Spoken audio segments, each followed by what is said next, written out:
Bonjour, Nindoy Maganaduk, Minok Kajeb. Good morning, everyone. Welcome to the virtual event here at Native Child and Family Services. This is the National Day for Truth and Reconciliation. Our event is themed around reforming Indigenous child and family well-being. My name is Bob Goulais, Mjakwet Ndishnakas, Migazi and Dodem. I'm Nibissing and Anishinaabe from Nipissing First Nation. I'm so happy to be your host, big supporter of Native Child and Family Services of Toronto here, one of the premier child and family services agency across Canada. I want to welcome each and every one of you to our broadcast today. Thanks for joining us via Zoom, however you're joining us.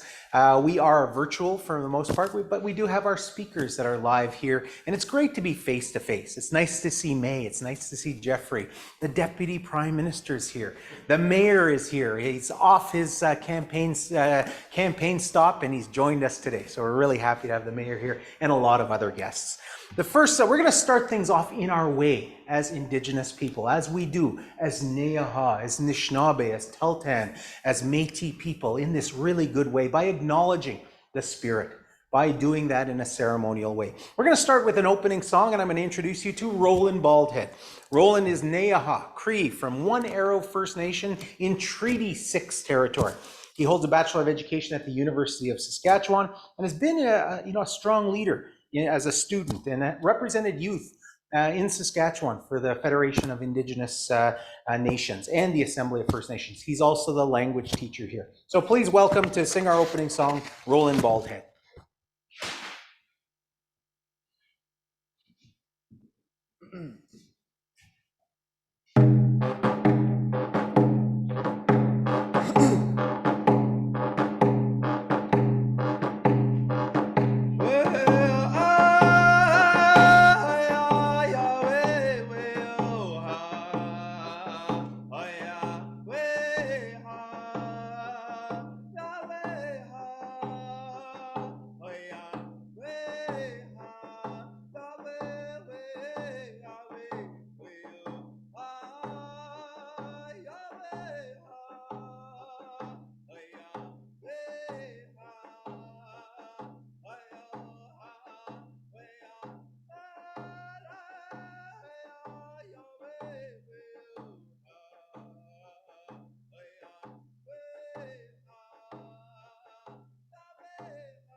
Give Rollin a round of applause. Yeah, show our love for Rollin.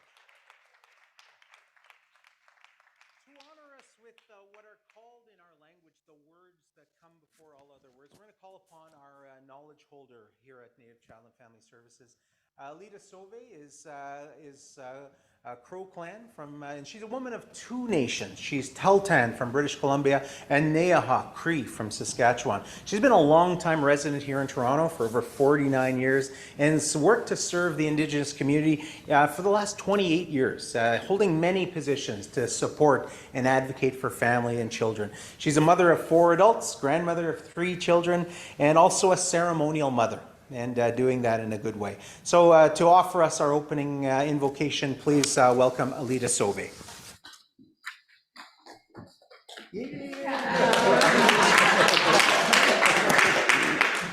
Chachalona Hotia did it in. I'm just going to go right into it because we have a lot to share with you today. But before I do, I just want to, I want to acknowledge my grandmother, Owajima, and my mother, Hosle Ma, Crow Clan women from Tahltan Nation. I want to also acknowledge all of the residential school survivors who are watching and who are here, and all of your children, your grandchildren, your great-grandchildren. We're moving forward and we're still here. And I'm deeply grateful to be able to address you this morning. So with that, I say, in my language, I'm going to address creation in my language and then switch to English so you know what I'm talking about. So, Chachalona Hotia Adigadenitia, Zamita Kolma Ushe, Saskia Ushe, Nehia Ushe, Medicho Adigadenitia, Medicho Etsu, Medicho Etsia, Medicho Edla, Medicho Etaa, Medicho Saskia, Medicho Chioni, Medicho Sas, Medicho Sascho. Beautiful, great power up above, here on behalf of Native Child and Family Services of Toronto on this day of truth and reconciliation, to offer up our gratitude for the opportunity to be in this beautiful day and to share with you and share with all of our relatives this deep gratitude that we have in our heart, that we're still here, and that we get to breathe life, to feel the waters in our bodies, to feel the fire of life burning in us, to have the Mother Earth sustain us still. We're grateful to all of our relations in all of the directions, in all of creation. We send out our deepest gratitude and greeting. And as a Tahltan woman, I would also acknowledge the Crow clan, the Wolf clan, and also that grandmother white bear and the baby white bear that walks with me. And I ask that you bless this day and bless all of our thoughts, our actions, our deeds, and increase the kindness in which we do each and everything in this life, and say, Medicho, Medicho, Medicho, all my relations.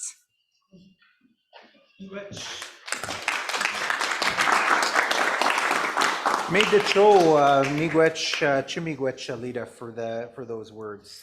You know, it's so appropriate we come together. It's a very special day. This is the National Day for Truth and Reconciliation. It's a day for deep learning.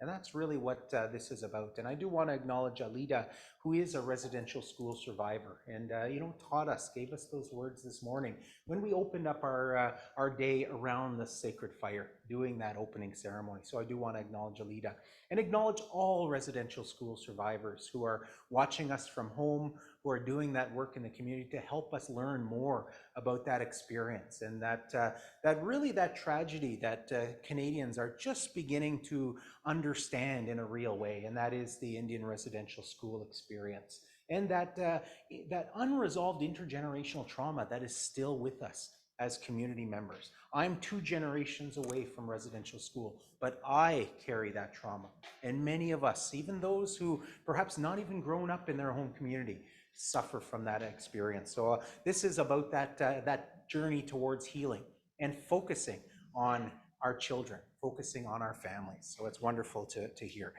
To bring us greetings on behalf of Native Child and Family Services of Toronto is going to be the board president and chair, May Maracle.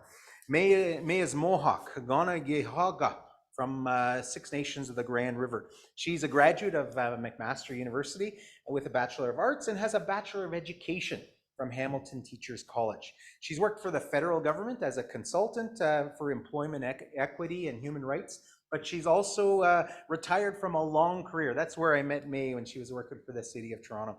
She is the president and chair of Native Child and Family Services. To bring us greetings on behalf of the organization and the board, please welcome May Maracle.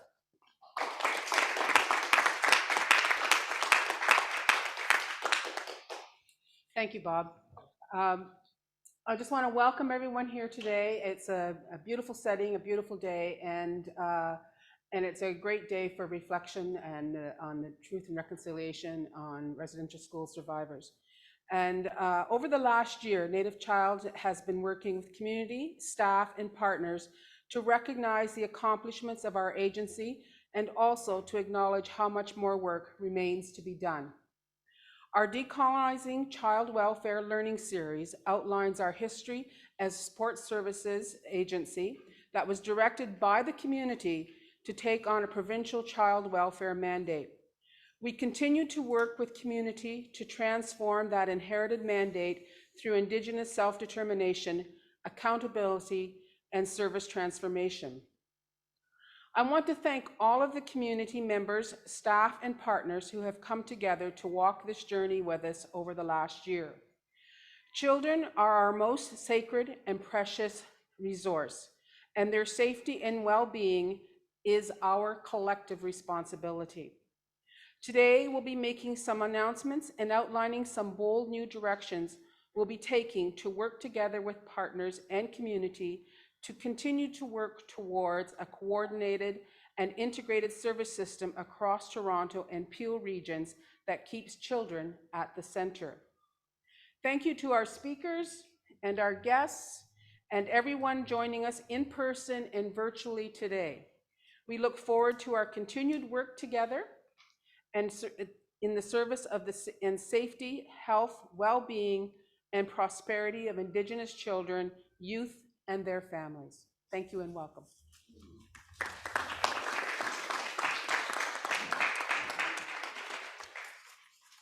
Miigwech Nyawe for that welcome, May. It's wonderful. And you do a lot of really great work in the community. Yeah, you hear some background clapping. I know, but we want to be people here. So we're going to be free to move about. There's going to be children. There's going to be families here in the center that, we're going to make sure that, this is a really good event in that way. So we're not turning this into a TV program. So feel free to laugh, be boisterous, and enjoy the hospitality. A lot of this work that we've seen, the expansion of the organization, all of this has come under the leadership of our next speaker. Jeffrey Shiffer is the Executive Director of Native Child and Family Services of Toronto. He's a cultural anthropologist and a child advocate, and he's of both the European and Métis ancestry from British Columbia. He has a PhD in anthropology and an education from Columbia University, focusing on the decolonization of Indigenous child welfare in Canadian cities. So he asked me to keep it nice and short, so we're going to do that today. But he's got a great important message for us about decolonizing child and family services. So please welcome Jeffrey Shiffer.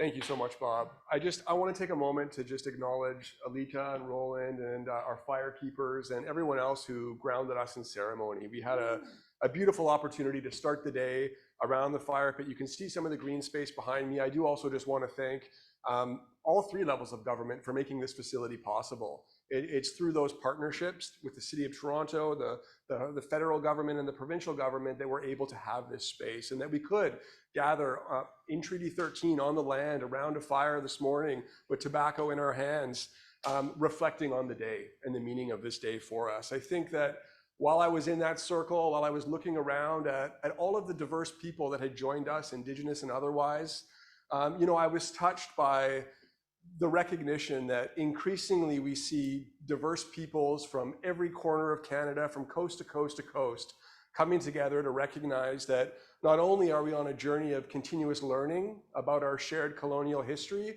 but we are on a journey of collective action, right? We are in a place now in Canada where our government has proclaimed this day our National Day of Truth and Reconciliation. It provides an opportunity for all of us as Canadians to understand that we have a collective and shared responsibility to build a nation that honors Indigenous peoples, that takes the knowledge and the values and the tools and approaches that Indigenous people have stewarded for thousands of years across Turtle Island, and use them in ways not only to restore safety and health and wellness and prosperity to those communities, but as sources of innovation and transformation for all Canadians. And that's really to a large extent what Native Child is about. And I just want to say that none of this work that we do at Native Child is because of May or myself or anyone else. It is because of the full circle of all of us working together. And we have been absolutely honored over the past year to sit in circle with staff, with community, with partners, not only to honor and acknowledge the work that has been done at Native Child over almost 35 years, but to map out our collective future. And through that process of learning, to translate that knowledge into meaningful action.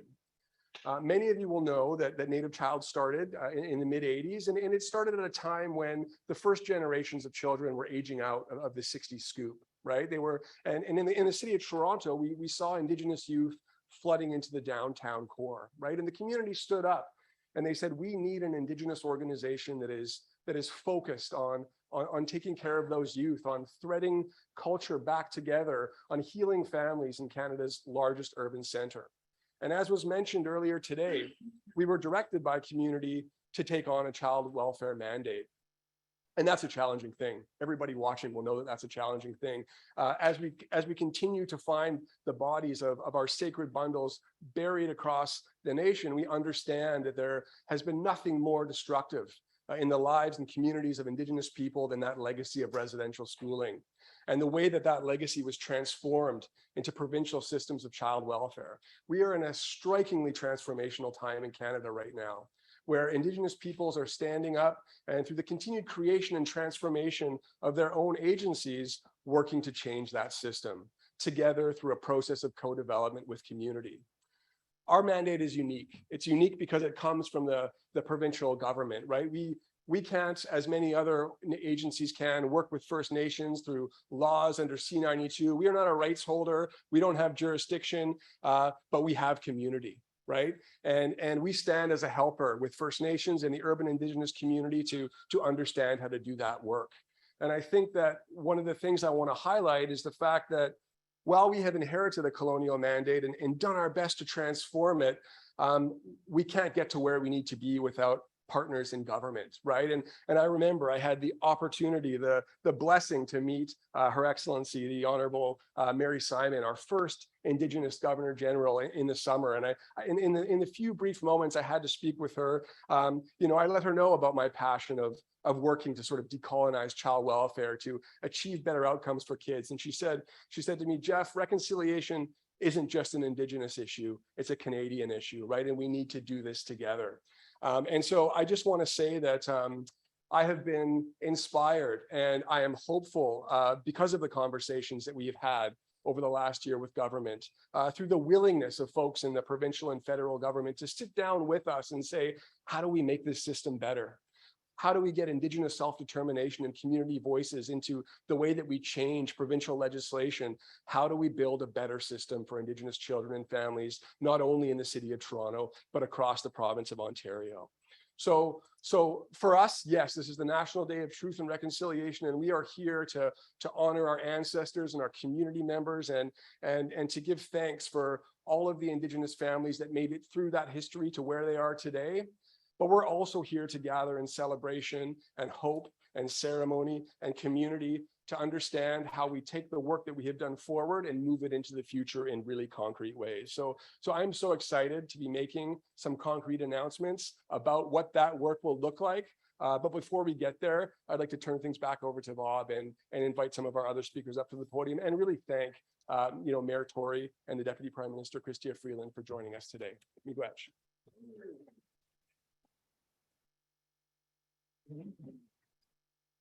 Thanks so much, Jeffrey, for those words, and I'm looking forward to the announcement and having a bit of a dialogue on that through our platform, through Zoom. You'll get a chance to ask those questions and be able to hear some of those things that are happening at this agency, your agency, one of the strongest agencies there are. Jeffrey, in his remarks, talked about a critical word, an important word, and Jeffrey and I have talked about this and we've worked together on some of this, and that is the process of decolonization. And a lot of people, and I was just asked this week, well, what is decolonization? I don't quite understand what that is. Decolonization, we need to start with realizing that decolonization isn't just a metaphor.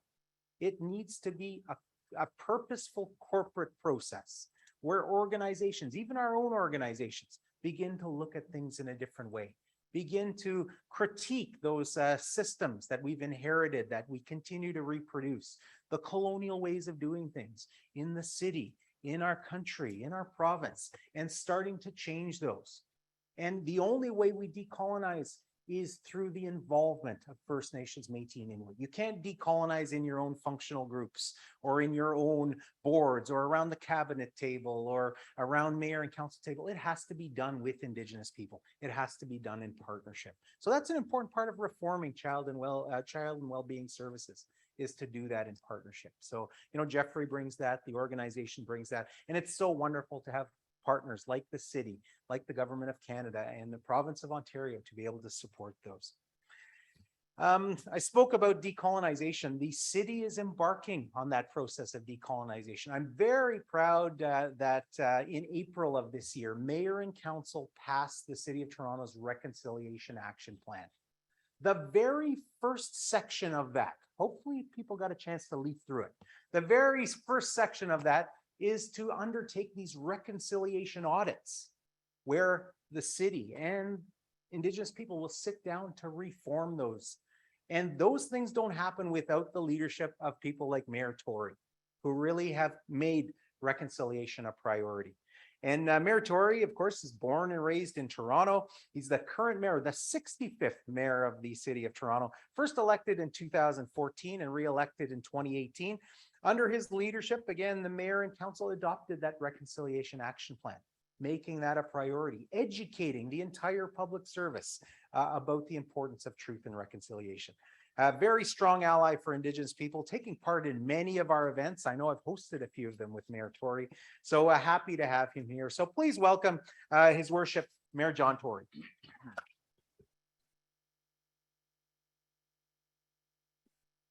Bob, thank you very much. And I'm so pleased to be here, of course, with my friend, the Deputy Prime Minister. And this is a person I can tell you from my own experience, and I know a number of you will have worked with her as well, that has probably the biggest open heart and the best open mind of a lot of people that I've worked with in public life. And so I think that should be something that should be encouraging to us all in the context of the remarks that you made, Jeffrey, about how, we were talking about this building, and this building, there's so many things that don't happen.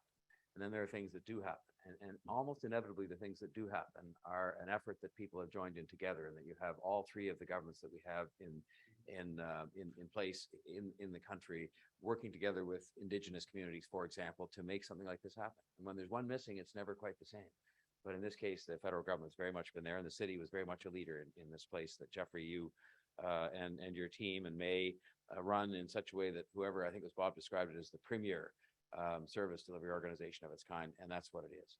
I have some very nice remarks here, and I'm not going to deliver them. And my staff are entirely used to that. But I just thought, it's a day of reflection, and I just thought I would tell you what I've been reflecting on today, because some of it goes back to reflecting this. We talked about how people don't really understand what decolonization means. I think that's true. And I've often said that, I was a history student at university, and we spent no time on any of this, none. I mean, and I had 4 years of history that I studied, and that's no offense to the faculty members. We just didn't talk about it. But I think the same is true of intergenerational trauma. I think there's a lot of people that don't understand that. Why don't they understand it? Because they haven't experienced it. And I was saying, because there's this excellent group of people making this documentary about care, and I said, well, if you just think for a minute, as I did upon having a discussion about care and about what they're looking at in particular with regard to Indigenous children who are in the care system. If you go through, and we were talking about the average number of families that people might have lived with in their young lives, and let's pick a number, let's say it's 5. And you contrast that with my life. And that's what I started to do right away. In my life, I lived in the same house with the same 2 parents and my siblings. And, that result produced whatever it is, for good or for bad, but you are a product of your environment. How could there not be lasting effects on your life if you're living with 5 families in a circumstance where between the ages of 0 and 18, or pick a number, you are moving from place to place to place, and there's no place that you can really call home, where you can sort of root yourself and be respected and develop your own identity within that context. And I think, when you talk about that, I mean, I also had, it reminded me of the visit that I made, and I made it as mayor, and I made it because I wanted to learn, sort of within the context of what you were saying, Bob. I went to visit a couple of the remote communities in Northern Ontario as mayor, and people asked me, well, why was I going? And I said, well, I thought it was important for me to understand, given that we have the largest, I guess maybe it's the second largest urban Indigenous population in the country after Winnipeg, but certainly it's very large, about 75,000 people that are resident in Toronto. And that if I wanted to understand some of the legacy of colonization or some of the legacy of residential schools, I should go to some of these communities. And there were many things I saw there I could talk about this morning, including water problems that I saw, and that really just resulted from, frankly, not lack of resources by governments, but sort of an insensitivity as to how these problems were supposedly resolved. But my most impactful meeting that I remember to this minute, and it was in 2015, so it's several years ago, was with a residential school survivor. And she told me many impactful things about her experience, but the most impactful of them that I've been reflecting on again this morning, but obviously ever since, because I've remembered it, was that she told me that when she was taken away from the community to go to the residential school, and she survived, of course. But she said that in stripping her of the um, opportunity to speak the language, that she came home and over time she could no longer communicate with her grandparents. And I thought to myself, one of the most important relationships I had in my life was with my grandparents. I'm a grandfather now, and I'd like to hope my grandchildren think the relationship they have with me is very important. But I can't even imagine the situation that would exist if, because of the action undertaken by a system, not because of, there are circumstances, I suppose, where people could end up not speaking to each other because they wouldn't learn the same languages, but where you were prohibited from doing that. And that resulted in your inability to speak to and to know your grandparents, that is going to have some intergenerational impact. It certainly would have with me. My life would have been different if I hadn't known my grandparents the way I did. And so I think the value in this day is not just to look at the history of what happened and to make sure that people understand what happened, because I'm not sure most people did until actually quite recently, and the full extent of it and the degree to which governments were obviously completely complicit in it happening, but also to reflect on intergenerational trauma and the intergenerational impact of that history, and how that makes it more important that we address issues of decolonization, that we address issues that are related and arise out of the history, and that we take action. And I am proud. I mean, Bob was kind enough to mention that we had a reconciliation action plan, and I'm proud of it because it's a plan that's been thoroughly put together, and that has a very extensive series of actions that will be taking place over a number of years. I said the day it was passed, though, that I also was disappointed in it, and it was just ourselves we had to blame for that, if that's the right word, in that it still was a document that came out of the City Hall, and it did result from extensive consultation with Indigenous communities and Indigenous leaders, but it was still a document produced in the City Hall. And so I said my fondest wish for that plan, and it still is that each day that passes, Indigenous communities in the City of Toronto take more and more and more ownership of that document. And if it needs to be tweaked and it needs to be changed so that it can become a document that is truly owned by Indigenous communities, and where we are the people that are helping to implement it, as opposed to the ones that kind of wrote it, that will make me feel much better about what it is we're doing. And it'll have me believe that we're more on the right track to do the right thing. Because I think we were close with the plan, because we didn't do it in isolation, but we didn't do it in that sense of turning over much more complete ownership. And I'm proud that even since then, I went to visit with all the agencies, including this one, and listened to some of the challenges they faced. And they said things to me that fit along that same line, which is, well, on housing, it's been great that we've had all the discussions, because as you will know, a substantial percentage, a very big double-digit percentage of the homeless, people experiencing homeless in Toronto, are Indigenous. And we have to provide housing for them. We're having great assistance from the Government of Canada in doing that. But they also said, John, like, it's just not going to do if you're going to sort of provide that housing and figure out what's needed and figure out who should put the housing together. We need to be real partners in that housing taking place, so that it can be culturally sensitive and reflect the realities. And so 20% of the money we got from the federal government has been allocated to Indigenous housing, and the responsibility for that has been largely turned over to Ms. Wibick, and they're going to do it, and they know how to do it, and they know the sensitivities that are involved, and it will be a better product as a result, and they are real partners. In fact, I would say, if anything, they're the owners of it, and we are the ones, again, that'll be there to back them up. So that's nothing that was written down here. But, in a way, it was more important for me just to say that on this day, I'm thinking about the woman that I met. I met several people that were survivors in those communities up north, and what she told me about her grandparents. And it's important for me to talk about what I just heard in the examination of care, and the impact that care and the instability of care, and the sometimes worse results of care, can have lasting impacts that we still are dealing with today, and will be dealing with for some time to come, which maybe should galvanize us into that action that you spoke about. So I'm very pleased and thankful for the opportunity to be here today. Thank you.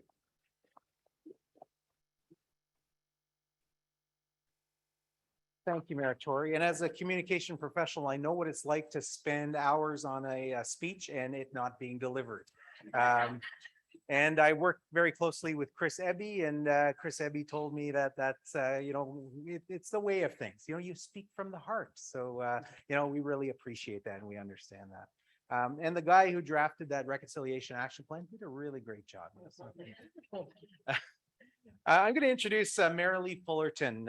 She's the member of provincial parliament for the Ottawa riding of Canada Carleton. She's a medical doctor and currently serves in cabinet as the Minister of Children, Community and Social Services. And what I could say about the province is You know, there was a time when child welfare was very, very, it was very, very heavy-handed. It didn't embody our ways of doing things, didn't embody our customs. And I think we're starting to see a partnership with the province to see the benefits of doing it in the Indigenous way, doing it in the ways and the customs of First Nations, Métis, and Inuit.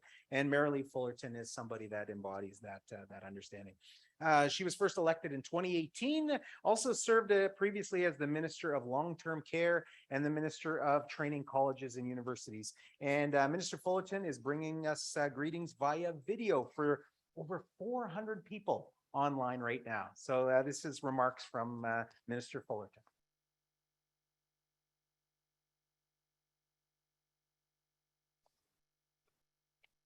Good morning, everyone. Thank you for the invitation to be part of this important event. We are together today to acknowledge Orange Shirt Day and the National Day for Truth and Reconciliation. This is a day to remember and honor the victims of residential schools, the children who did not return home, and those who did, carrying the weight of trauma within them. This day is also about truly learning and understanding the culture and heritage of Canada's Indigenous peoples and listening to what you need to strengthen your communities. We are honored to work in partnership with you as we continue to strengthen safe and culturally appropriate services and programs for First Nations, Inuit, and Métis children and youth. Indigenous organizations such as Native Child and Family Services Toronto play an integral role in supporting the well-being of children, youth, and families. Ontario is committed to co-developing and co-delivering child and youth programs and services with representatives of First Nations, Inuit, Métis, and urban Indigenous service providers. We know Native Child and Family Services Toronto has been supporting and strengthening Indigenous families through prevention and early intervention. And we're working together to improve the overall health and well-being of Indigenous communities, who play such an essential role in supporting healthy families. You are helping to lead significant change, and your example encourages all of us to be better neighbors, partners, and leaders. We recognize that there is still much work to do to advance the learnings that we are gaining from the journey of truth and reconciliation. We are called to continue this journey, to make our country and communities stronger. Building this bridge of understanding and collaboration is the way forward to healing and reconciliation as Canadians and as Ontarians. Thank you for your commitment to supporting children and youth. Together, we can create a better future for Indigenous communities in Ontario. Thank you. Miigwech.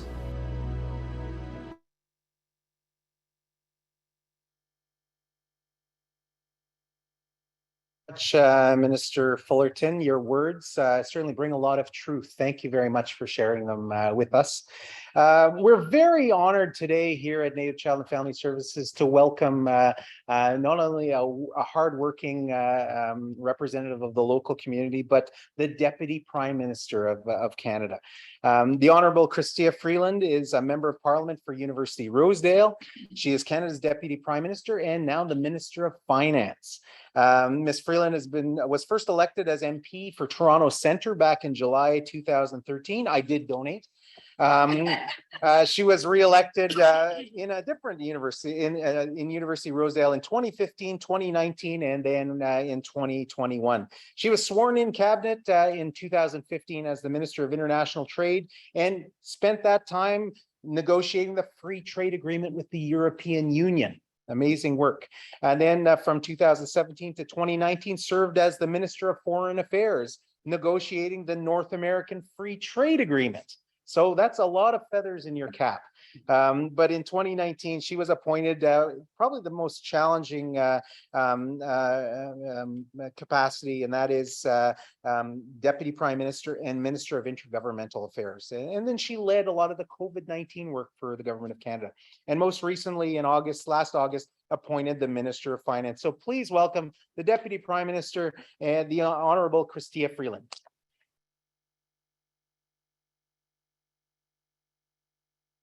OK, well, miigwech, thank you. Merci beaucoup. Ça me fait un tellement grand plaisir d'être ici avec vous aujourd'hui.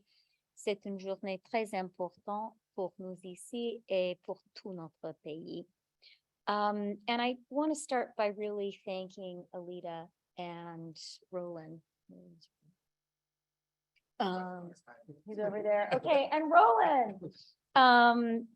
That was a very beautiful and centering way to begin our day. And Rollin, I did really, I was very moved listening to your drumming and to the Cree. As usual, I'm going to take a leaf from the book of John Tory. I have found you never go wrong doing that. And I'm going to throw away my prepared remarks and just say a couple of things that I've been thinking about listening to everyone here. And so, I want to start by saying, Bob was nice enough to talk about some of the jobs I've done working for Canadians. And, as foreign minister, as trade minister, as finance minister, my job is to go out and sell Canada to the world. It's part of my job. And I'm proud to do that job because I think Canada is amazing. I think we're the best country in the world. And, especially outside Canada, I have confidence and a smile on my face when I tell people all the great things about our country. But today, and really every day, I also reflect on the fact that we're a country with a really profound original sin. And our original sin, I believe, is how Indigenous people have been treated. And you can't love Canada and be proud to be Canadian without really thinking about that. You said, Jeff, that reconciliation isn't just an Indigenous issue, it's a Canadian issue. And that is profoundly true. And it's important for us to think about it every day and to have some time, especially today, to all really pause and think about that. And I'm grateful to the people who have created this space for us today to do that. Second thing I wanted to mention really quickly is language and culture. And this is a place devoted to language and culture, especially for Indigenous children. And Rollin, who sang for us, is a Cree language teacher. And, one of the things that I think is remarkable about Canada is the extent to which, as a country, we recognize the importance of language and culture for children. We have deep in our history being a bilingual country. More recently, but now more than 5 decades ago, we recognize that we're a multicultural country.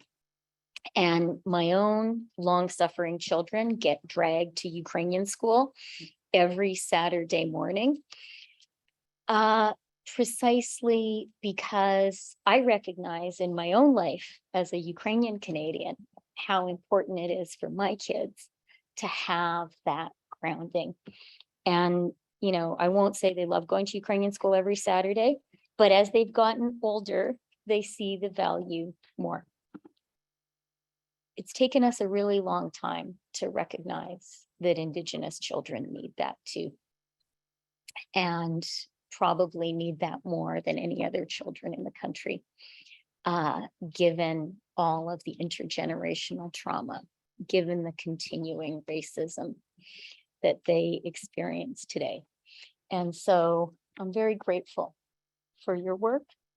And I believe really profoundly and personally as a mother, as well as a politician, that what the children here are learning is going to root them for their whole lives. And I'm grateful to you for doing that work.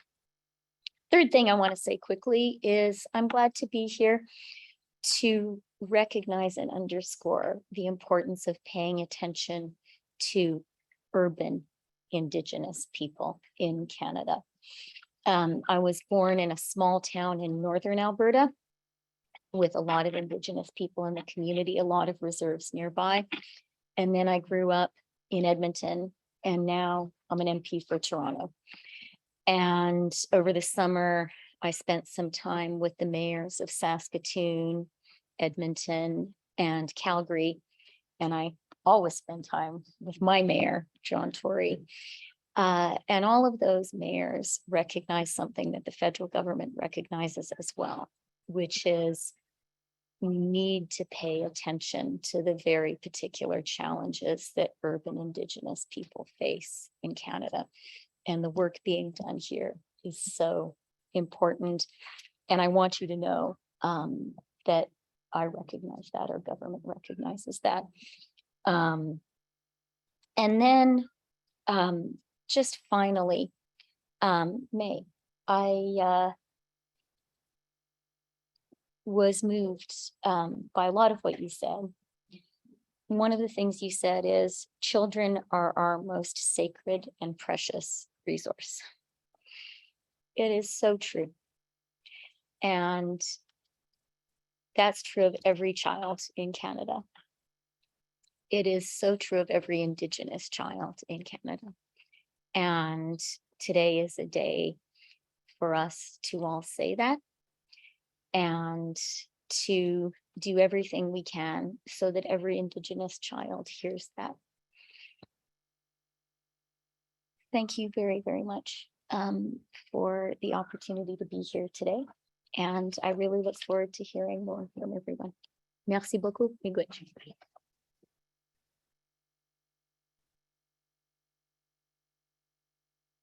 You were born in Peace River. I had to look that up. That's I did not know that. That's great. Yeah, I work with the Little Red River Cree Nation up in northern Alberta. So great people in the Honourable territory. Dene and Cree, yes, for sure. We thank you very much. A big round of applause for all of our guests joining us today. Thank you so much, Deputy Prime Minister and Mayor Tory. Thank you.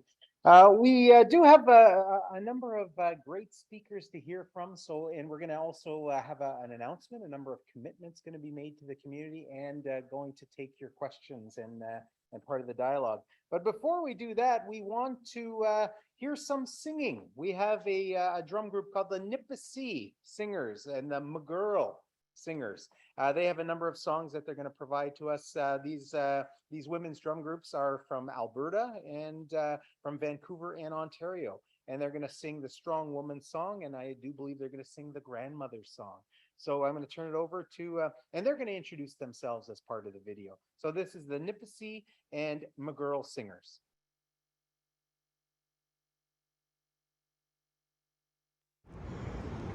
Cheryl Siwipega Hamnetsigasan. I am from the Little Red River Cree Nation in northern Alberta. Ani Buju, Jennifer Brusso, Indigenous. I'm from Serpent First Nations in northern Ontario. That's it. Debbie Bull from the Elizabeth Nature Settlement. Donita Large Nasigasan, Saddle Lake First Nation. Renai Morrisov, registered to Peguis First Nation, Little Peguis, and from the Treaty 1 territory. Tracy Whitesell from Anishinaabe from Fishing Lake and European ancestry. And we're really honored to be here on these territories of the Wendat, Haudenosaunee, and the Anishinaabe new credit of this Treaty 13 territory. So thank you for allowing us to bring the songs here. And one of the songs that we brought to you today is a Strong Woman song that was shared with us many, many years ago. And the story about what that song was when Maggie Paul was in the Kingston Penitentiary with Indigenous women in a circle of a powwow circle, and they put the powwow drum away, and it was a lockdown, but the women all had their drumsticks. And as everybody was getting locked down and pepper spray was being sprayed, the women who held their drumsticks were untouched after singing this song. So this song comes with such power, and that is why it's called the Strong Woman Song. I hope you enjoy it. Bye-bye.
Grandmother's Song is a song by Leo McGilvery of Saddle Lake Cree Nation. And the words mean, "Bless us, my mother, be with us, my mother." It's a song that calls our grandmothers and our matriarchs to bless us with their presence.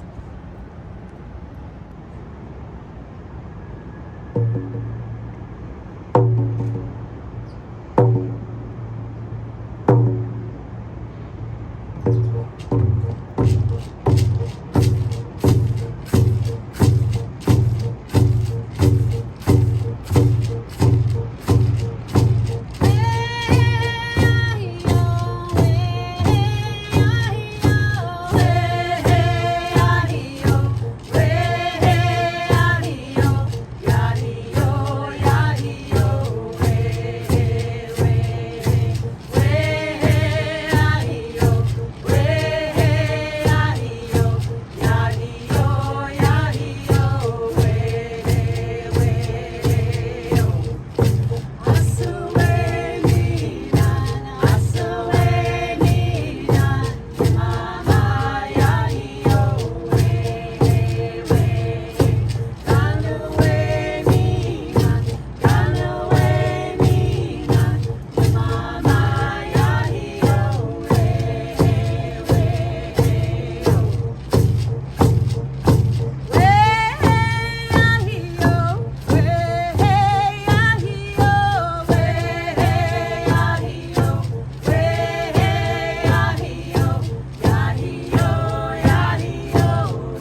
Chimigwech, thank you so much, singers. Chimigwech Dewe Gunug, Cheryl, Jennifer, Debbie, Donita, Renee, and Tracy. Give them a big round of applause. The Nipissing McGirl Singers.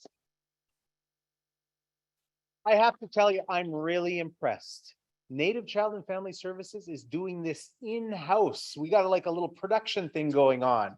We've got audio, we've got video production over here, all being done by the staff putting on this good work. So give a round of applause to the staff of Native Child and Family Services. Amazing. This is a day of reflection, learning about residential schools, learning about those things that really, are the source of that trauma, and how that trauma has been passed down, sometimes inadvertently, but very purposefully through those assimilation policies of the government, through that unkindness, the loss of those values that we have. And it has impacted us in real ways, including our youth. Many of our youth are going through their lives without an identity, without knowing what it means to be Lakota, to be Neaha, to be Anishinaabe, to be Métis.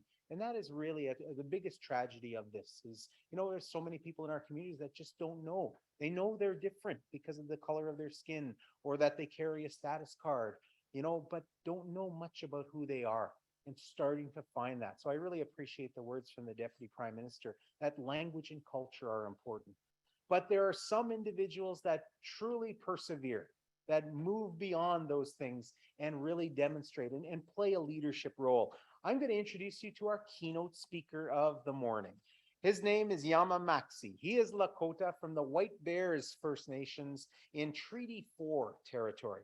He's of dual Indigenous Lakota heritage and African American. He's African Canadian. He is, as we call Indigenous, Afro-Indigenous individual. He received the Indigenous Spirit Fund Award in 2021 for his outstanding efforts in breaking down barriers while achieving his full potential.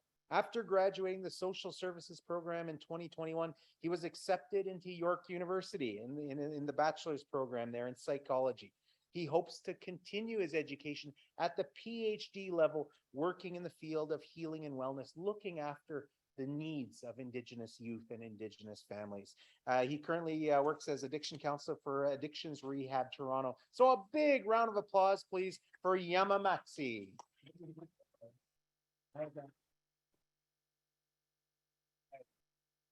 Who's got the tissue box ready? Because there's going to be some tears coming. But I just want to first just say how grateful I am today. And this day means a lot to me. I thought about Truth and Reconciliation Day. And, during Remembrance Day, we have moments where we pause and we take 10 minutes a minute to reflect. I hope this day, we can take a minute in the future, to reflect on the people that are no longer here. My cookum went to residential schooling, and she died at the young age of 35. I have two uncles that died by suicide that went to residential schooling. My whole entire family's been impacted by this. So, I hope we get to a point in this country where we can pause, just like we do for Remembrance Day. I just want to first thank Jeffrey for just being the person he is.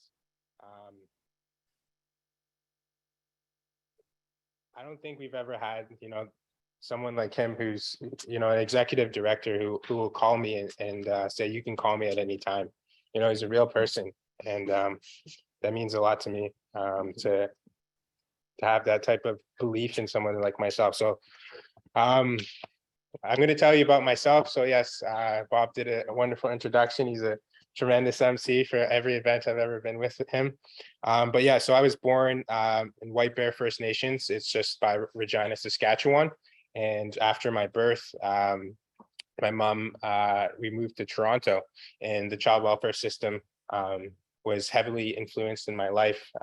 Before my first birthday, I was placed in foster care, and I was separated from my two siblings.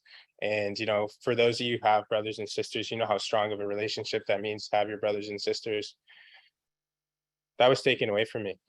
And I didn't have my kinship with me. So, of course, that it definitely left an impact on my spirit. So growing up in the child welfare system, one of my first memories of being, this is in the mainstream system, not in Native Child and Family Services of Toronto, but I had this moments with my foster brother. We were watching this movie, Indian in the Cupboard. For those of you guys who've seen that movie, it's an old VHS film. But at the end of the movie, that was my first time seeing an Indigenous film and knowing that I'm Indigenous. I asked my foster brother, I said, where are all those people? And he told me we killed all those people. They're all gone. And I started crying. I ran upstairs to my mom and my foster mom and ran into her arms. And I didn't want to be Native. I was ashamed. I lost my identity that day. Part of me died. And I say that because this is memories that are tattooed in my brain, And, growing up in the system, I experienced all three forms of abuse: physical, mental, and sexual abuse. And the time I was 10 years old, I was already having suicidal ideations. And when I entered Native Child and Family Services of Toronto in 2003, I believe was when the mandate started, I had a worker, and his name is Marlon Clark, and he was just messaging me today. Native Child had workers that believed in me. Marlon always believed in me, and he told me one day, you're going to be one of the very few people that beat the statistics that are going to go to university. And that belief meant a lot to me. So I went on in my adolescence, and I discovered this cool substance called alcohol. And it tasted like medicine as soon as I drank it, because I had all this trauma, all this loss of identity. And I take this alcohol, and it did something different to me than the average person. And I fell in love. I fell in love with drugs and alcohol, and I chose that over, the good path. I didn't feed my kind wolf. I fed into a spiral that landed me walking around with 2 garbage bags, being an addict, picking up cigarette butts off the ground and smoking them. That's what my life looked like. I was going nowhere and had no faith. I was hopeless. I figured, I'll just be like every other statistic in this world, I'm just another Indigenous homeless person, as John was mentioned. And I took back my power. I decided, I ignited my fire, and I chose to be a warrior. So my people were warriors. And 2018, I decided to take that power back. I'm no longer going to let people rent space in my head. And I got sober, and I decided to pursue education, and I went to Georgian College, and I went for social work, and I graduated with honors, even though I at the beginning of the program I could hardly read properly or write. I bet on myself, and then I went to York University, where I met Professor Jesse Thistle, who's an amazing mentor in my life, and a person that I lean heavily on, in hard times. And you may be thinking, though, the story's done, that the man, everything's given to him. It's just all cake and sunshine from here. But it's not the case, actually. Last year, someone asked me earlier today how I was able to stay strong during this moment. So last year during Canada Day, I was hanging out in a low poverty neighborhood, Flemington Park, and I was just trying to hang out with my family. It was actually, so it was Canada Day. We're just watching the fireworks, and next thing you know, I had blood dripping down my face and my hands, because there was a shooting that wasn't targeted, wasn't meant for me, but they just started shooting like crazy, and I got shot. And but someone asked me how I was able to get through that experience. I think I formulated my answer. I found faith. I have a spiritual connection now that was once lost when I was a kid. And I pray all the time, and I thank people like Jeffrey to have me up here and speak, because my voice matters, and I will continue to tell my truth, and hopefully inspire more people. I was speaking to John before the beginning of the event. I'll close here with this. was speaking to John at the beginning of the event, and he said, you know, I wish there was more people like you. And I wish there was two of you, I think he said. You know, my hope is that, you know, I can inspire more youth, because getting up here and speaking is exhausting. So I want some new youngsters to come up here and share their story. And you know, I also want to thank Marlon for all he's done for me. He's always believed in me, and means a lot.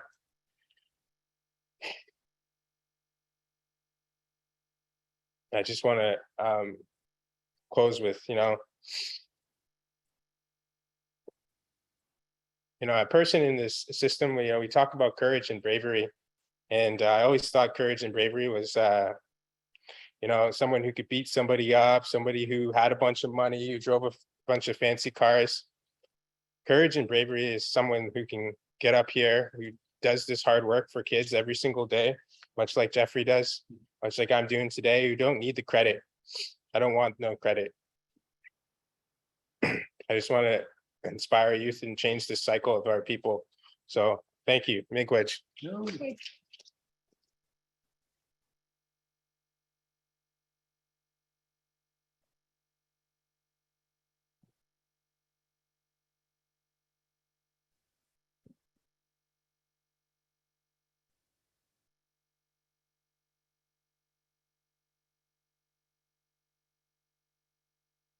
Jama, you mentioned your role models, Marlon Clark, Jesse Thistle, you know, great men that do this work, that are, people we should hold up in honor. But you're a great role model for a lot of these kids and the youth that are here, not just in the system, but for youth right across the community. So, Chimigwech, for your words. Another applause again for Jama Maxi.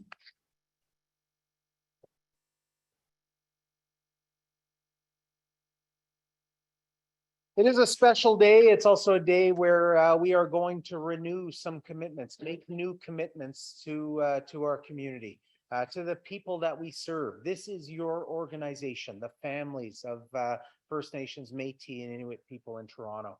So to give us more on the 4 commitments that Native Child and Family Services is making, I want to reintroduce Executive Director Jeffrey Shiffer. Thank you. Every time I'm honored with hearing Jama speak, I'm tearing up, so I'm gonna do my best to hold it together. But like, I mean, what a clear embodiment of what we were all saying earlier, right? About youth being our most precious resource, and about the way forward, eh? So I really want to acknowledge and thank you for those words. And you know, you talk about, or you've said in such a generous way how support from folks like me can help you in your journey. That is so reciprocal. I don't think I couldn't do the work that I do without the current direction and motivation and inspiration from people like you. So I really want to thank you, Jama Miigwech. Yeah. We're over time and I'm a chatty guy, so I'm going to try to be verbose when it comes to the commitments, but I just, you know, I want to take a bit of time to recap. Last year was Canada's first National Day of Truth and Reconciliation, and we made a really conscious decision at Native Child to mark that as a special day for us, not only to honor and commemorate and reflect alongside all Canadians, but to think about how we reset our relationship with community in a formalized way, to really continue the co-development of Indigenous child and family well-being services in Toronto. And so we stood up, we had about 1,200 people across the province joining us last year, and we talked about how we were going to do a few things. We talked about how we were going to convene a special community advisory on child welfare transformation. We talked about how we were going to launch a learning series. And we talked about how September 30th every year was going to be a year that we stood up in front of community and talked about the progress that we had made over the past year. And this is, I feel so privileged to be able to say that this is the first year that we are doing our report back to community, talking about the work of the past year and what we see moving forward in the future. And so four commitments we are making today about our shared path moving forward. The first is, and I just have to thank all of the community members that sat with us over the last year. We would do an episode of our learning series. If you haven't seen those, they're on our website. I invite you to check it out. It's hard to change a system you don't understand. We needed a point of departure.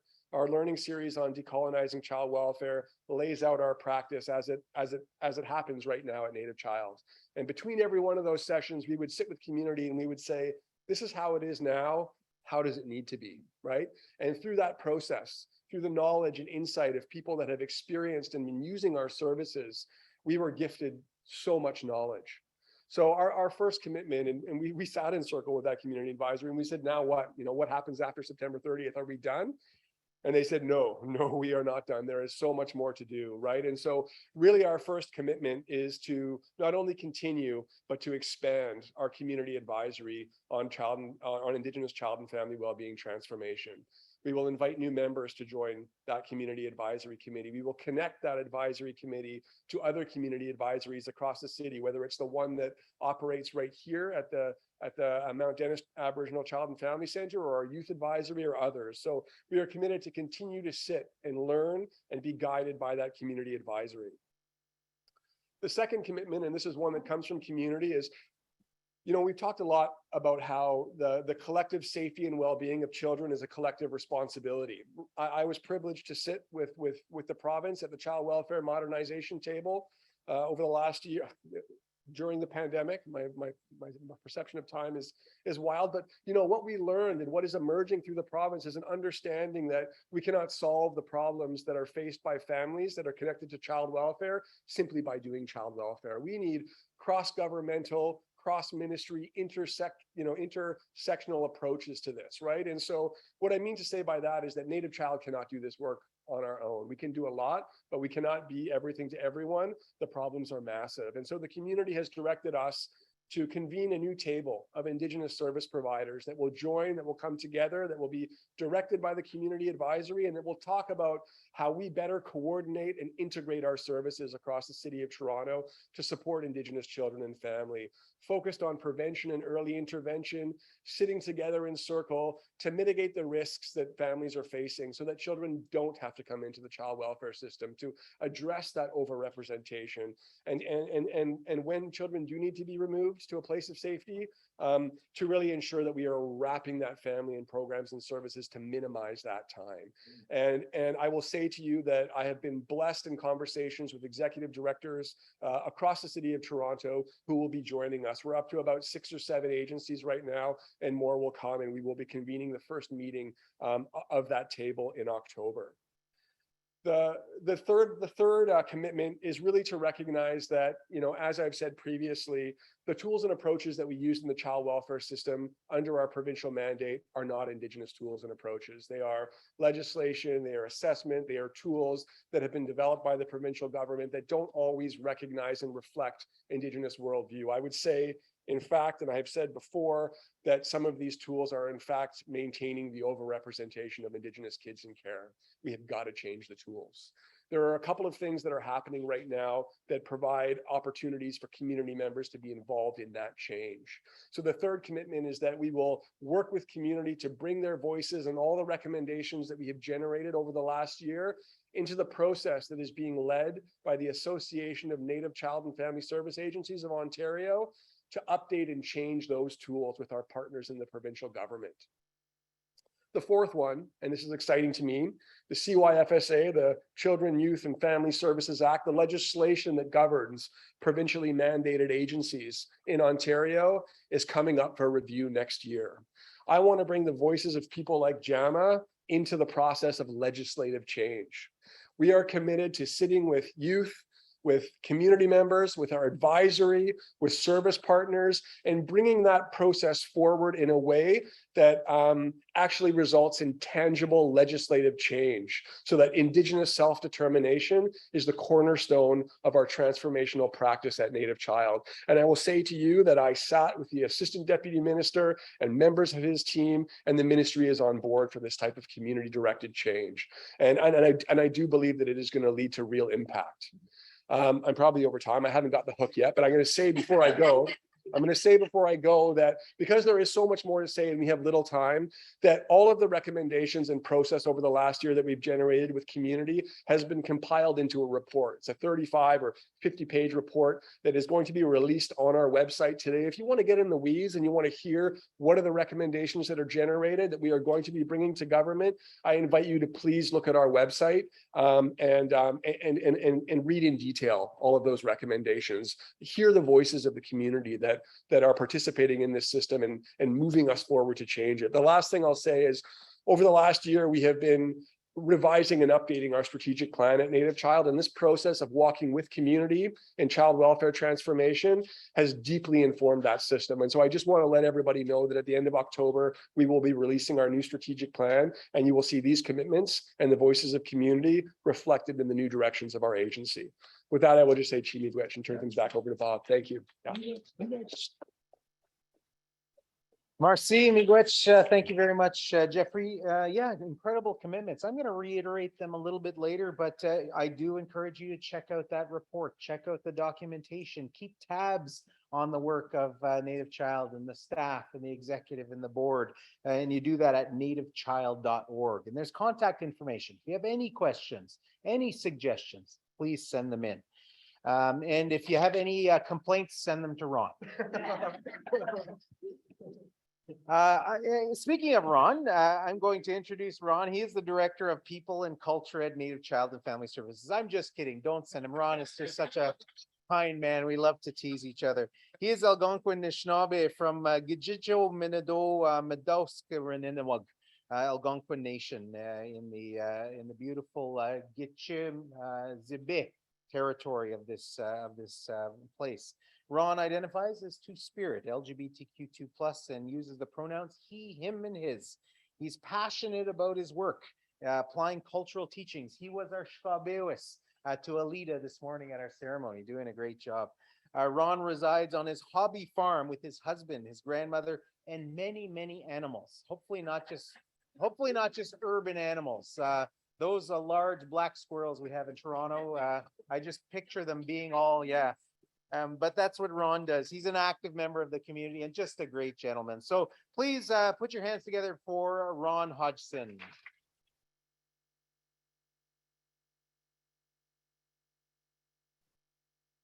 Thanks, Bob. I think you should just come around with me and you can introduce me where I go. Frequay ani bojo mshakle Indigenous cause makwadodam kijiko manado mataskrani donjaba Anishinaabe amamu and Dao. I welcome everyone and I just again thank you, Bob. That was so brilliant. I sound so great. This is one of the least favorite things that I do in my job. I don't like speaking to cameras, and I like speaking to people, and I like spending time and connecting with them. So I was really happy and inspired today when everyone just drops scripts. We have a lot to talk about, and I think we have a lot to share, and it's trying to compress everything we've done in a year into just a few moments is really difficult to do. So I would like to start out and just say Chimigwech and Meducho to our knowledge carrier Alita and our drummer today, Rollin, and everyone that's here. Actually, we do have a live audience, and the group really kindly set up a puppet for me, so I had someone to visit while I was talking to all of you today. When I saw the agenda for today, I immediately was like, oh no, Gemma's before me. I'm either going to like look terribly bad when I speak, or I'm going to be bawling. So luckily we're going to maybe be somewhere in between. So I've just been asked by Jeffrey and the team to come and speak a bit about the cultural work that we've been doing at the agency and in support of the community. So a couple items that I think always just stand out for me, and something that's really important for me, specifically because I come from a human resources background and a relational background, is growing a team that's really focused on Indigenous and recruitment and development, and building a team that understands culture and lives and breathes what we do as Indigenous people. So I'm really happy that I was asked to come and join the team, and I'm very honored to be with everyone that's here, including a speaker that we're going to have later on, Melissa Harmonic, who is literally transitioning into the role of Director of Holistic Services in the next day or so. We also are currently seeking a new Director of Child and Family Wellbeing. We are very, very happy to have had the current Director, David Van Overdijk, to support us and build us up to where we are, and it's time for him to transition, and he has so kindly agreed to mutually do that with us. So I'm really, really happy about that.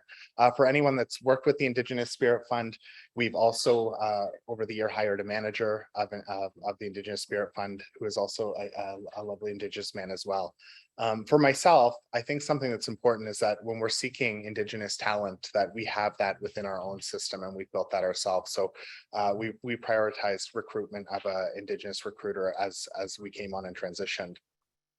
So along with all that growth, and I think more importantly for the teams, we've built our own cultural team as well. So over the last year, we've brought on many different workers, helpers. Rollin, our language teacher, who work with our staff, our culture team, our child and family wellbeing teams, all the teams across the agency to provide various services. I just want to list a couple of them. So I think the most important stuff that we do is the in-home supports and service delivery, and how we've embodied that and really focused on collaboration with our Indigenous child wellbeing team and our holistic teams to make sure that we're providing services that are culturally grounded to our children, youth, and families. We've also focused on supporting families with their healing during some good times and not so great times, and making sure that we're there and present. So that includes our staff going out and speaking to families and spending time with families while they're in hospital, while they're physically healing, supporting them during births, rites of passage, helping families with their loved ones as they make their way back to Crater as well. Some really hard work. So our land-based learning is also occurring at our Glen Rouge National Park, the Toronto Zoo, and then we have also acquired our own location near Clarendon Station, close to Perth, in the traditional territory of the Anishinaabe people, and we're doing lots of land-based learning there. We also have the culture team doing biannual cultural renewal for all the staff, which is coming up in just a few weeks, which I'm really happy to say. And just on a last piece, and I'm going to plug this, it is our 25th annual powwow tomorrow. Being held at Dufferin Grove Park. It will include a sunrise ceremony. And again, our knowledge Carrier Alita will be present as well as myself and many others. That starts at 6 a.m. We encourage you to come out and see us. Grand entry will also be at noon. And in appreciation of the strong Indigenous community, we will be offering complimentary food to everyone in attendance. I can't free food. Like, come on. As just the last point, and something that the team really worked on, and speaking about the in-house work that we're doing, the group here, and most of them are present today, really worked on the Red Dress Commemorative Art Project, which was a project commissioned. So we commissioned a dress in honor of National Awareness of Missing and Murdered Indigenous Women, Girls, and Two-Spirit People, including the creation of an informative video. So if you haven't seen that, visit YouTube and visit our website. Participants created 2 beaded red dresses. One beaded red dress was to keep in honor of MMIWG2S, to memorialize a family member or friend. And the second beaded dress was given back to us as an agency and contributed towards a community art project, which included a photo book. So it's become a living legacy of their artistic expression. So something really important that we did over the year, and we're really honored that we continue to have that dress on hand. So lastly, as I wrap up, I just want to say huge Chimagwech to everyone, and most importantly, our community, for your ongoing support, encouragement, and for keeping us true to our purpose, including the mandate that we have as an Indigenous Child Wellbeing Agency.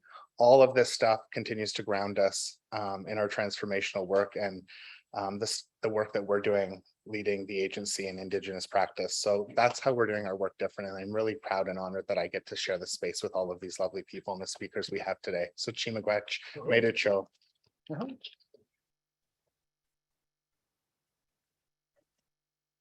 Miigwech, Ron, thank you so much. I really appreciate that update. And yeah, so much. And again, reiterating, come out tomorrow. If you've never been to a powwow, you haven't been to powwow in a long time, Dufferin Grove Park at noon. My good friend and our helper, Pat Green, is going to be your MC. Great stuff.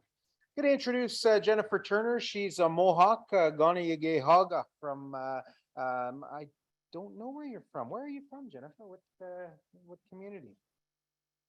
Six Nations, very nice. Thank you so much. She's the manager of Child and Family Wellbeing at Native Child and Family Services. Been with the agency for 6 years. She spent a number of roles for the last 25 years since completing her formal education. In the last 20 years, dedicated to this work towards child and family well-being. She's been invited to various university classes and a guest speaker as in Indigenous social services and social work practices. And she does also review files for other Indigenous child and well-being agencies. So please put your hands together for Jennifer Turner.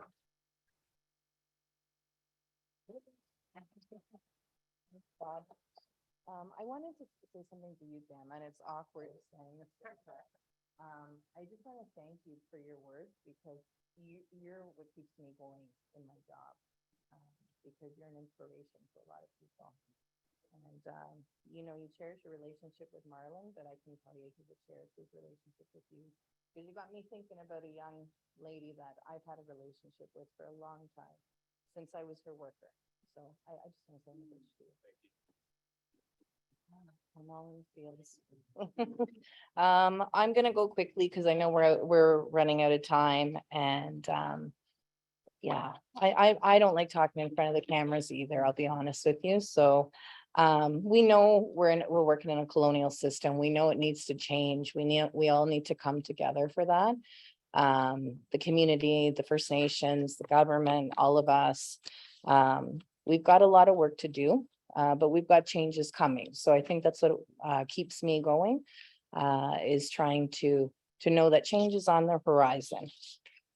And keeping our kids always in the center of the circle, that's the other thing that keeps us going, right? We need to do the best job that we can do for children so that they grow up and have the best life that they all deserve to have.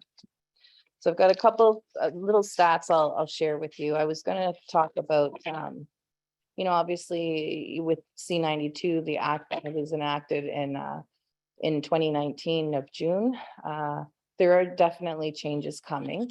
And I think it's great. I think it's wonderful that First Nations are going to be able to provide their own child and family services. It's a long time coming. It's a time of transition for all of us, right? We're an urban Indigenous agency. So we're going to see what happens, right? We're going to see what is coming when there's enacted legislation. Right now, we do have some, you know, sort of interim agreements with different First Nations on how they would like us to work with their members when they're living in Toronto, and how, you know, the expectations of when we're working with band reps.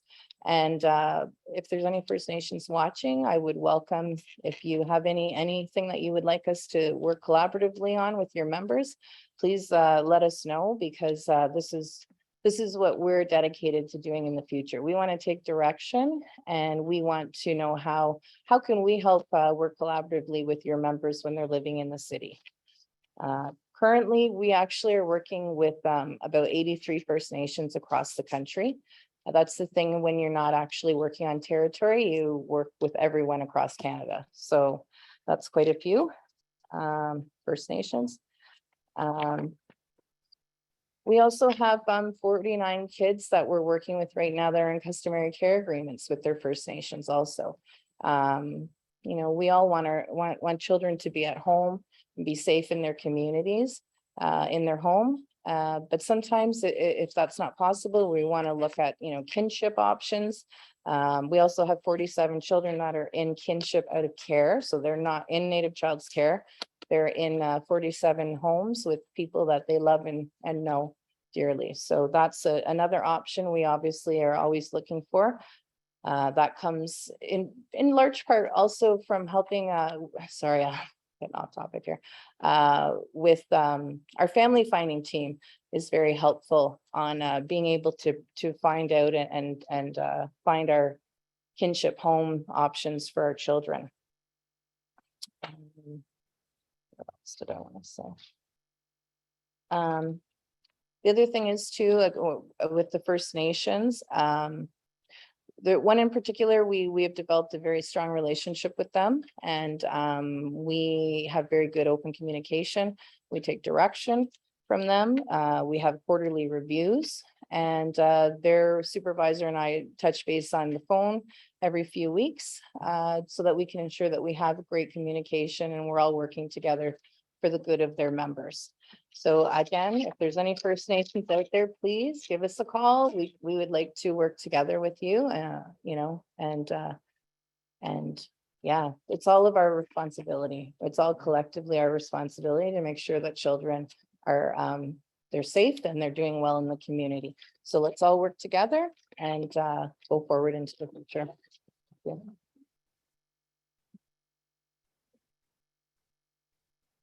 No, Jennifer, thank you so much. Our final speaker of the afternoon is, or sorry, the morning is going to be Melissa Harmonic. She is Red River Métis from Treaty 1 territory. She's a Desjardins by family and by clan. She's of the traditional Red River settlement in that part of the territory.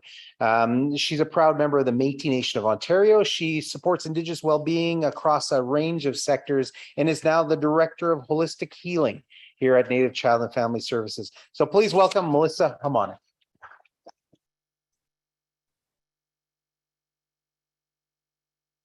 Thanks for that, Bob.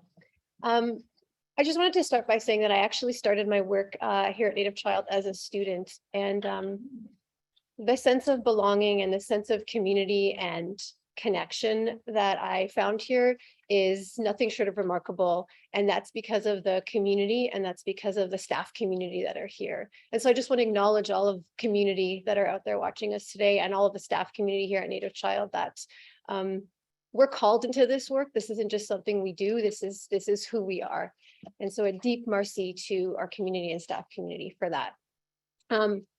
We all know that the most effective prevention strategies, and by prevention, I mean wellness strategies, are family relationships, a sense of community, cultural connection, and a strong identity.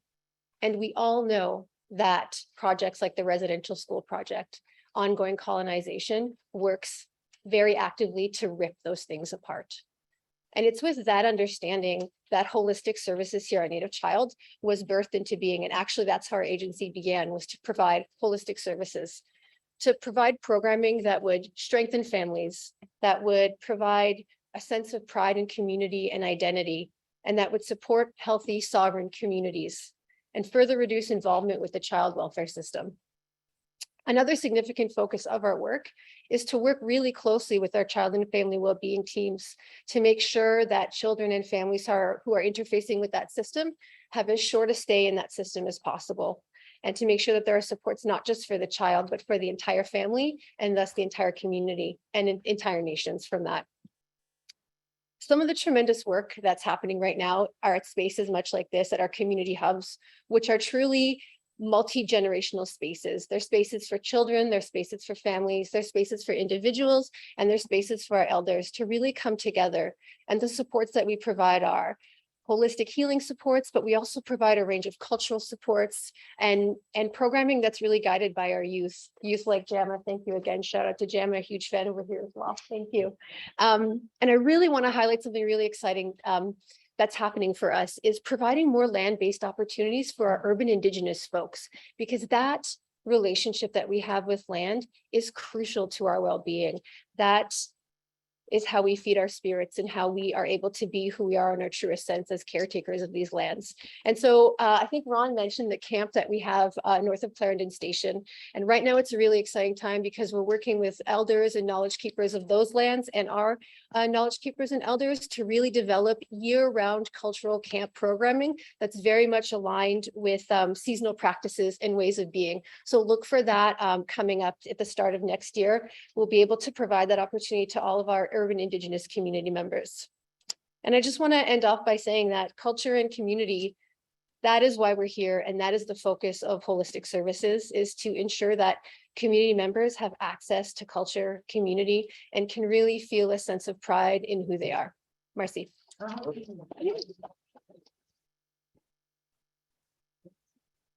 Marcy, Melissa, thank you so much. And really great staff, really great remarks. And, so wonderful to see, that good feeling going towards our families and communities here in the city.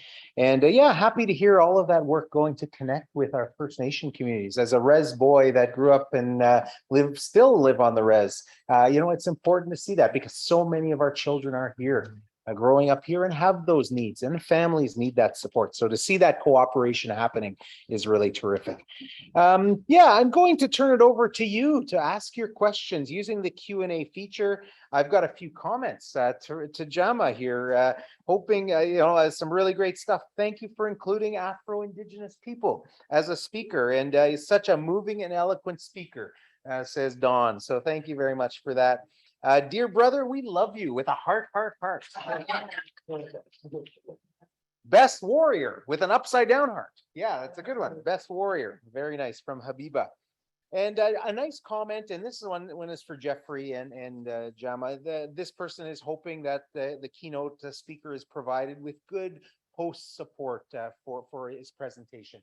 And I'll have to reassure you, the fire is here. Our elders are here. And Jama, he's a professional. He does this. He's really a great speaker, a great representative. So, but that comes from a good caring place. So it's nice to see with a red heart and an orange heart. So we got a theme going on the online. Okay, first question from the Q&A feature. I think it relates to the reform of child welfare, the review of child welfare legislation here in Ontario. Anonymous question. Does this change mean that First Nations will no longer be a part of the Canadian foster system? I could guess at that, but I'm likely going to turn it over to the experts. So I'm going to ask Jeffrey, just a nice short answer because I got a few questions, Jeffrey. For sure. So I would say definitely no. I would say that the transformation of Indigenous child welfare will be led by First Nations and should be led by First Nations and Inuit and Métis people. I think one of the things that we're trying to figure out is what that looks like in urban centers, right? And what that looks like for agencies that are operating exclusively in urban spaces. So I think that the reform moving forward, trying to be short, Bob, is going to involve taking a lot of direction from First Nations, but also taking direction from community and urban spaces that are accessing those services, and not either or, bringing those two things together. Miigwech. Thanks, Jeffrey. I appreciate that answer. And, a little bit more on when we talk about foster families, we talk about providing that support. We need more families in the community to be ready to take children, to give of themselves, that little bit of care that might be needed. Because, if we don't have enough families, there are children that are going to be placed outside, and we don't want that to happen. We want people to receive those services and be embraced by their community. So we do encourage parents, families to come forward and support Native Child by being that caregiver. So we really encourage you to do that. And that will keep us out of those Western colonial senses of the foster care system. Thanks very much. Great questions. I've got a question here. Can we talk more about the community advisory process? So one of those questions that were asked, and how can the community give feedback? So I'm going to turn this over to Jeffrey again, a little bit more about the community advisory committee and that process. 100%. So I think I would say that we started with a small group of folks that we knew had a long-standing relationship with Native Child, that had accessed our services over a long period of time, because we felt like they were in the best position to tell us what was working well and what needed to change. I think now the process in October is going to be about, as I've said, expanding that. So we're trying to take direction from the advisory themselves about what that process would look like. But I think that if you stay in touch with our social media channels, there will be information there shortly about ways that other people in the community can get involved in that process. Miigwech. Thanks very much, Jeffrey. Question for me, what nation am I from? I'm Anishinaabe from Nipissing First Nation. Any Anishinaabe in the house? Just me and Ron? All right. Me, Ron, and Frida. Great. We're surrounded. Thanks for that question. A comment there. You're so inspiring, John. Another comment for you. And really appreciating the updates from Jennifer and Melissa on the program and hearing the day-to-day activities. And it's great to see, that being Anishinaabe Kwe by as First Nations women to do this work. So miigwech merci, it says from Dawn. Question, how has our public schools history books been updated or changed since this movement and has it started to gain some international traction? I might take this one, Jeffrey, if I can. Yeah, back when we went to school, all of us went to school, none of this were part of our education, none of it. I think the only thing we learned in school was, you know, the Iroquoian people and the Algonquian people, and the textbooks showed us running through the wilderness with our loincloths chasing after woolly mammoths and mastodons. That's the extent of that. We didn't learn about nationhood.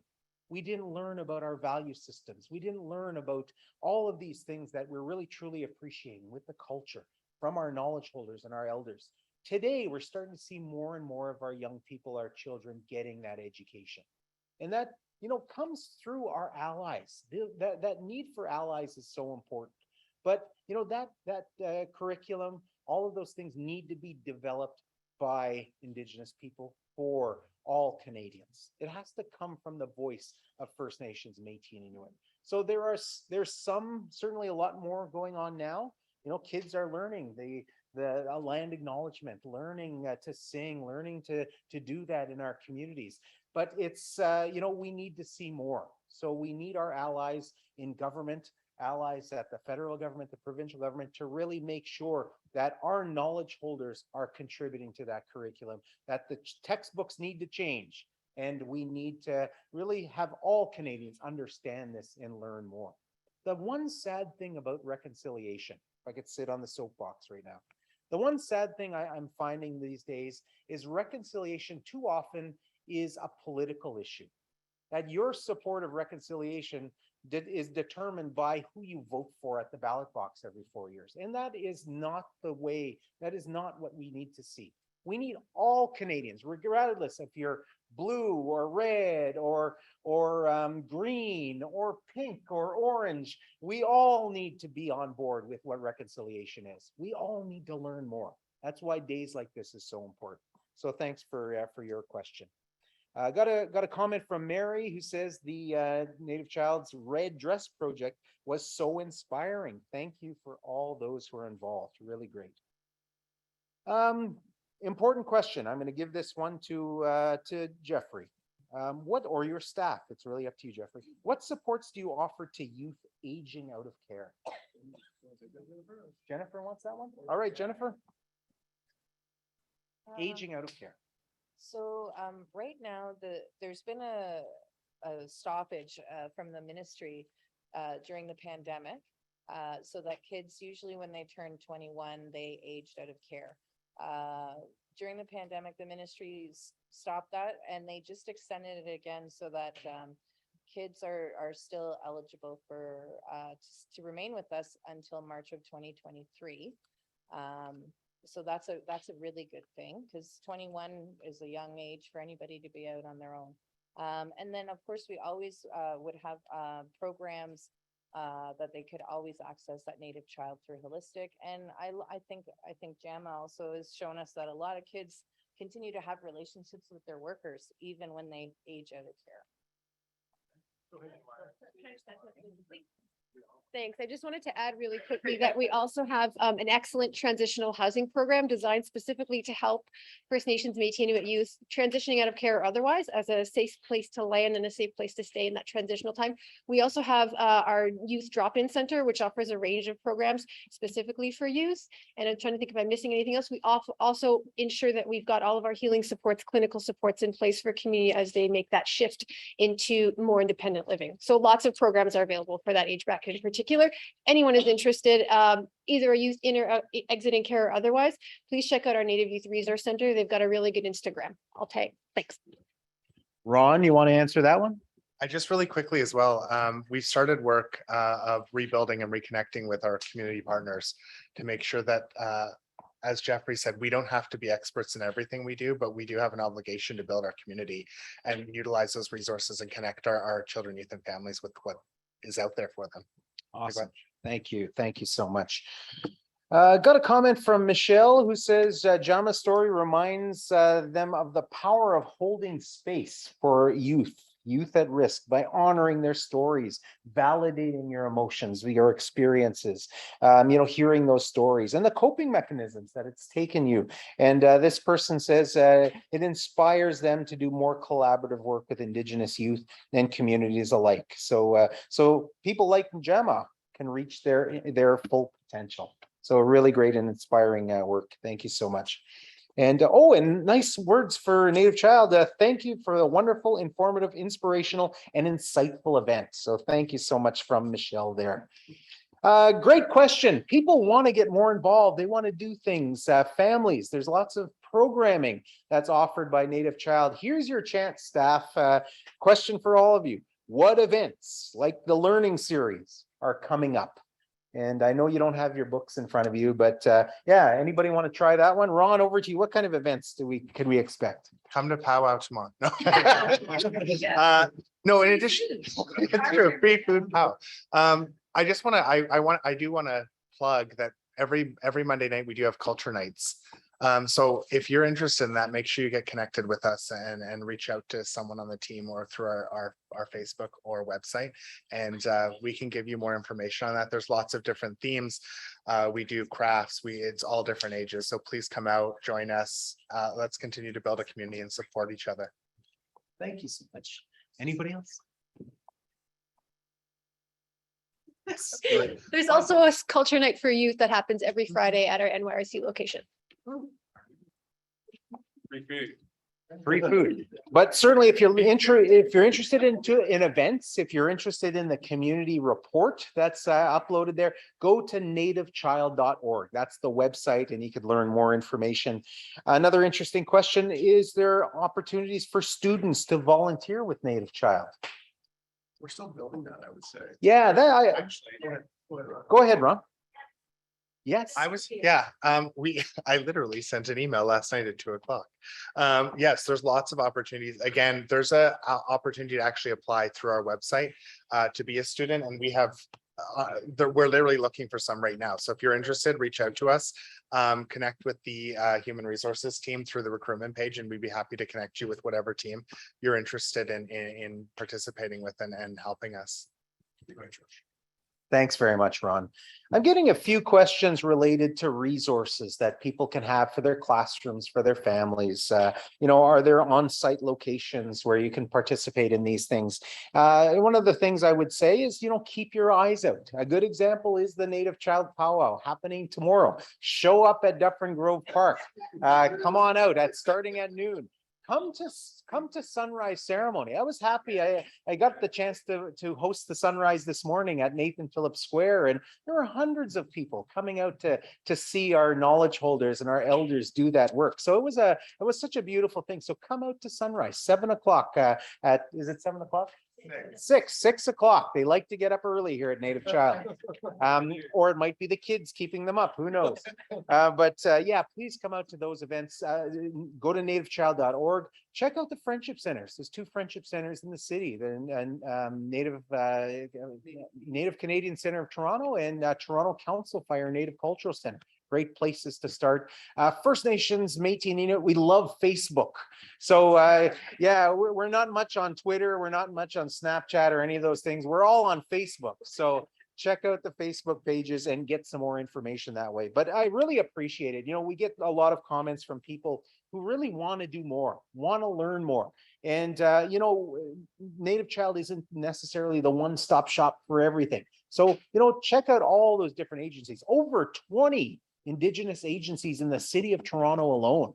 So one of the commitments I really liked is, how can we integrate? How can we collaborate? So that's going to be coming up in that. And I'm going to reiterate some of those commitments again. Again, the first one is to expand that community advisory committee.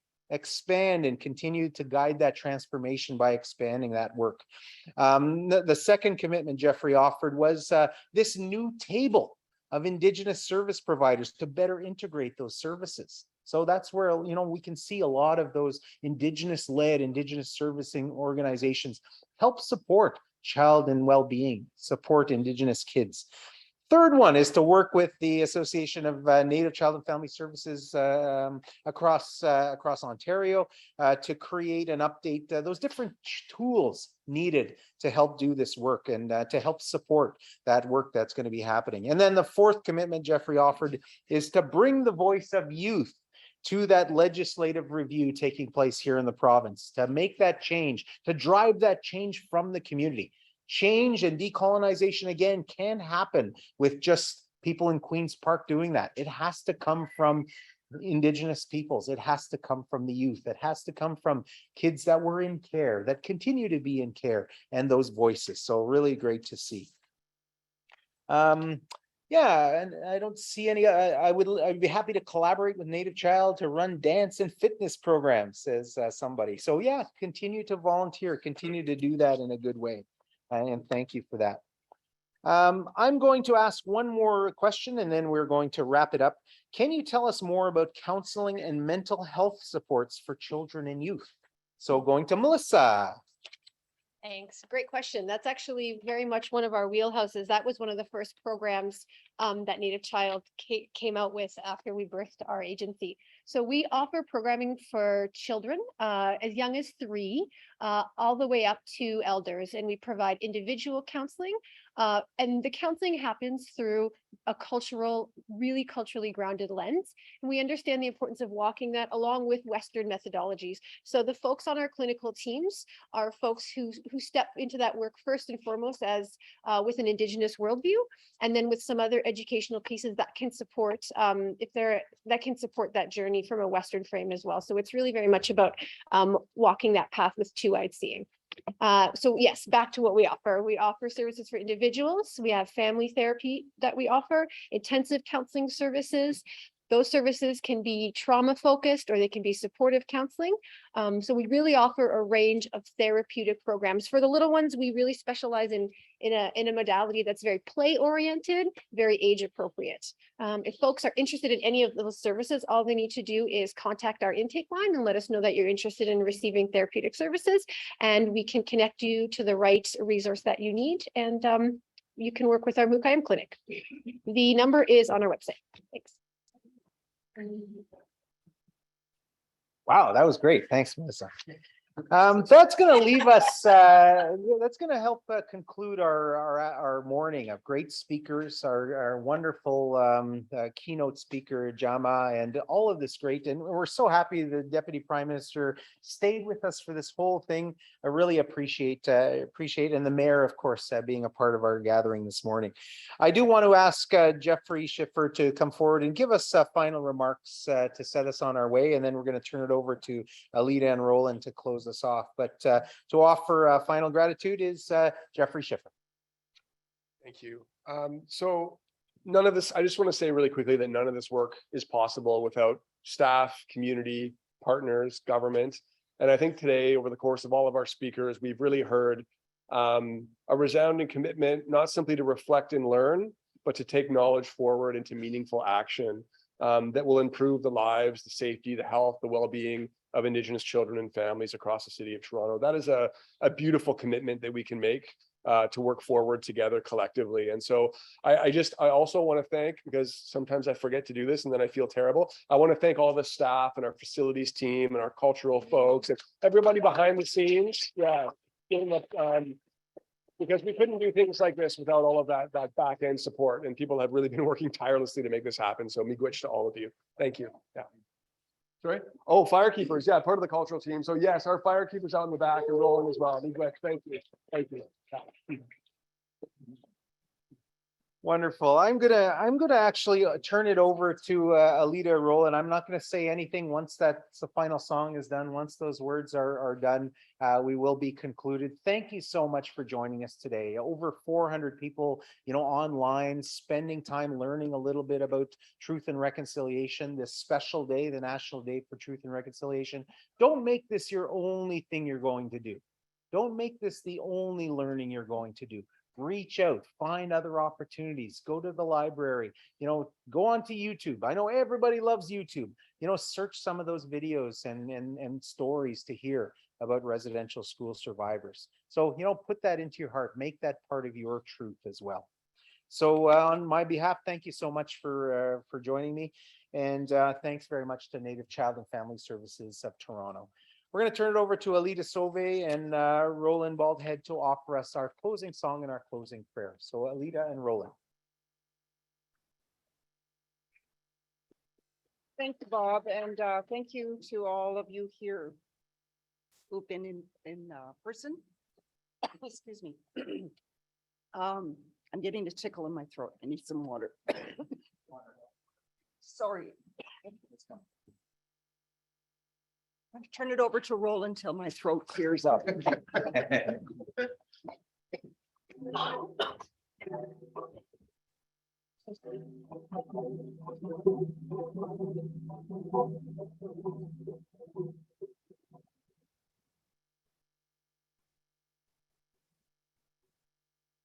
Well,